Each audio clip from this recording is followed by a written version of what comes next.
Hi, my name is Greg Barfield. I work with America's Fire and Emergency Services. I've been employed with them for 20 years now, serving the last 13 years as fire captain. A little bit about our department. We're a small department with 3 shifts, 15 members per shift. We serve the citizens of Americus, Georgia, which has a population of approximately 17,000 citizens and covers about 12 square miles. We respond to approximately 1,900 calls per year. And something we're proud of, we are now have an ISO rating of a Class 1 fire department. The training need I'd like to talk to you today is the need for a multi-story training facility as well as a live fire burn training facility.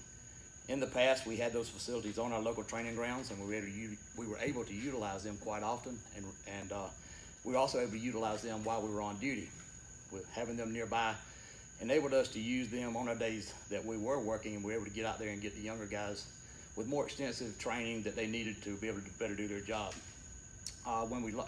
Due to some substandard construction techniques and due to repeated use, they were eventually deemed unsafe to use, and we lost the use of them.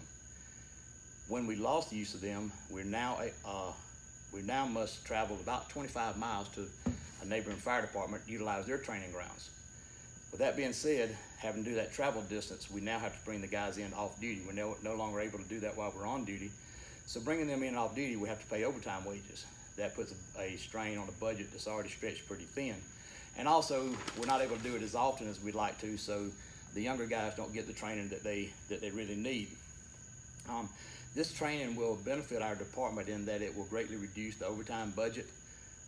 We're able to do the training more often, so our guys are better trained.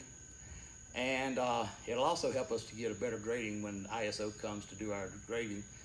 We get more points for our training facilities, which enable us to keep a more solid hold on that Class 1 rating that we're so proud of.